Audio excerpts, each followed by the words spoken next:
Hello, I'm Leonard Nimoy. One scene that didn't make it into the final film would have been a wonderful moment for Sulu, portrayed by George Takei.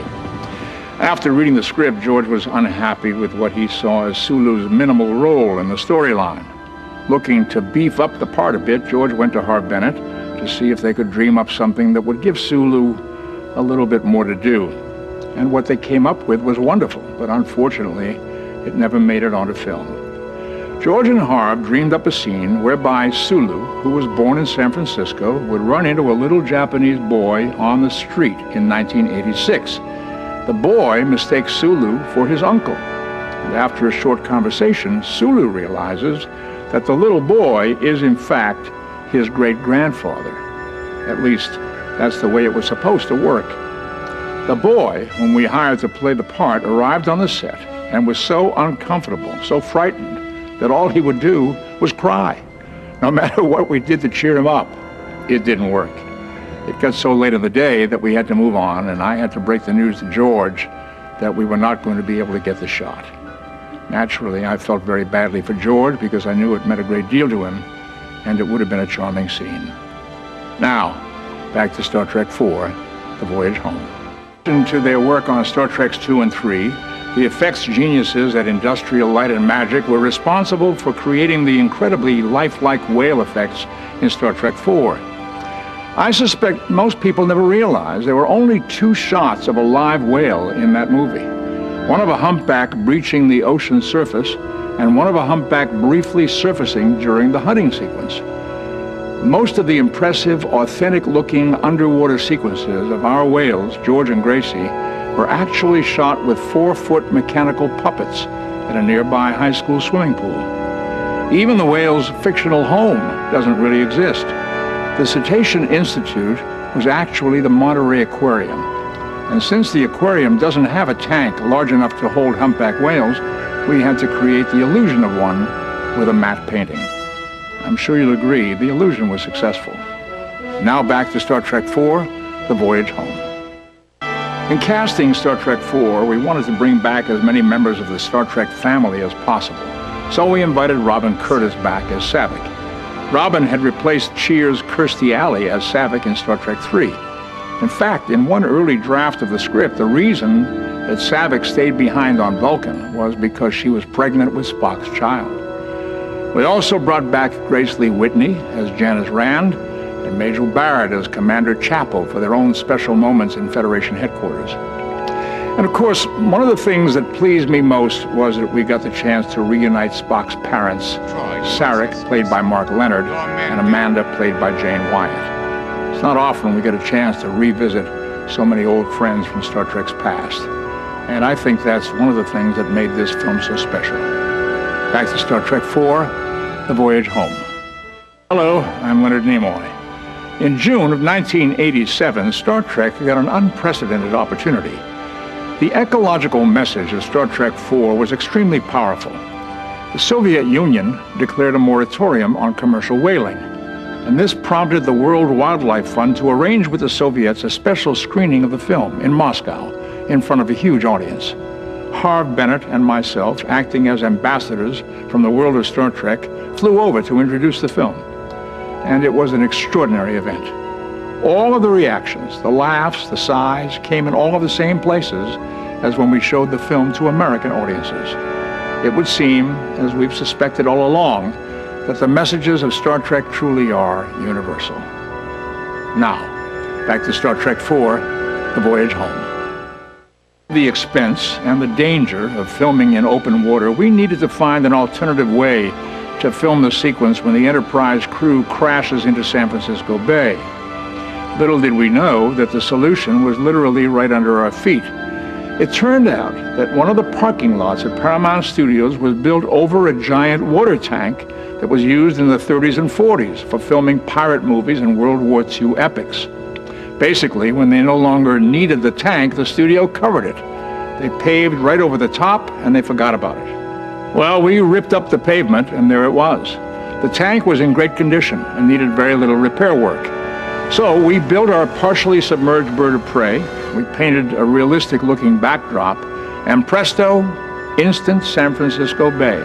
complemented by effects work from Industrial Light and Magic that added the crash sequence onto the Golden Gate Bridge.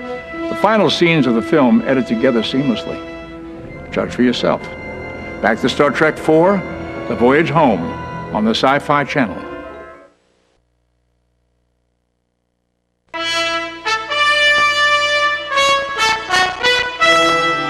There's a lot of debate among hardcore Star Trek fans as to how Starfleet managed to build a whole new USS Enterprise in the short 3 months that Kirk and company were exiled on Vulcan. There are those that say in the 23rd century, space construction techniques will be so far advanced that putting a starship together in 3 months would be no problem. Then there are those that argue that Starfleet merely recommissioned an already existing starship and renamed it as the Enterprise A. Well, truth be told, that's basically what happened. What we did was paint an A on the old model of the Enterprise from Star Treks 1, 2, and 3. Of course, we did have to pull the bridge set out of mothballs and give it a brand new appearance. And if you look closely, you can see the influence of Star Trek The Next Generation. In any case, with a brand new Enterprise beneath their feet, Kirk, Spock, and friends are off on new journeys into the final frontier, which is where I'll take you tomorrow, as the Sci-Fi Channel's TrekFest 96 concludes with Star Trek V, The Final Frontier. For the Sci-Fi Channel, I'm Leonard Nimoy.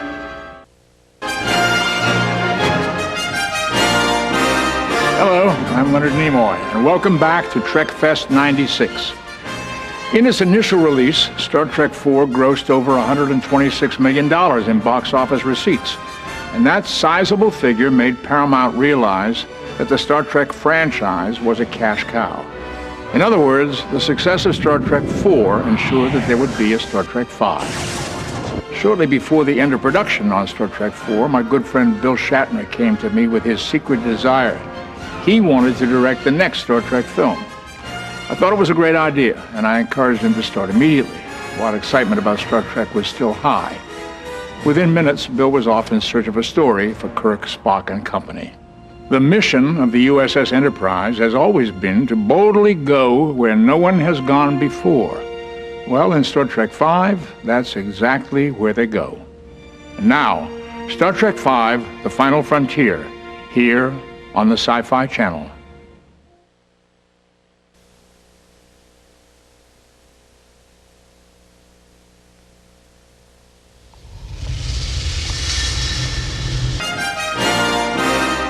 Now, you don't really think that Paramount would let Bill Shatner risk his and Captain Kirk's collective neck actually climbing El Capitan, do you? Of course not.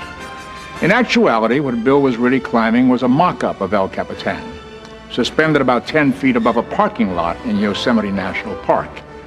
On top of that, he was safely and comfortably secured to the faux mountain. I, on the other hand, was extremely uncomfortable. I was trapped for the better part of a day in a fiberglass body cast attached to a long pole that allowed me to be suspended in midair, giving the impression that I was levitating with a little help from a pair of anti-gravity boots. Believe me, by the end of the day, I was wishing that those anti-gravity boots were real. Now, back to Star Trek V, The Final Frontier. What comes in the beginning of the film, we actually shot the campfire sequence on our last day of production. Sitting around that campfire, Bill, DeForest, and I finally had a chance to relax and enjoy each other's company. For 10 hours, we sat around laughing, singing, and making fun of each other. Few actors get to work together for as long as we have. In that moment, a true sense of camaraderie hung in the air. At least until Dee started vocalizing. Row, row, row your boat gently down the stream. Let's just say that he's a doctor, not a singer.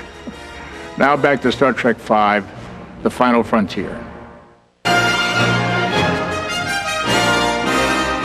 Throughout Star Trek's history, there have been lots of promotions and one or two demotions. Spock has gone from lieutenant commander to captain. Kirk has gone from captain to admiral and then busted back down to captain. But perhaps the strangest promotion of all was from executive producer at Paramount Pictures to admiral in Starfleet Command. You see, the Admiral, who sends the Enterprise to investigate the hostage drama on Nimbus 3,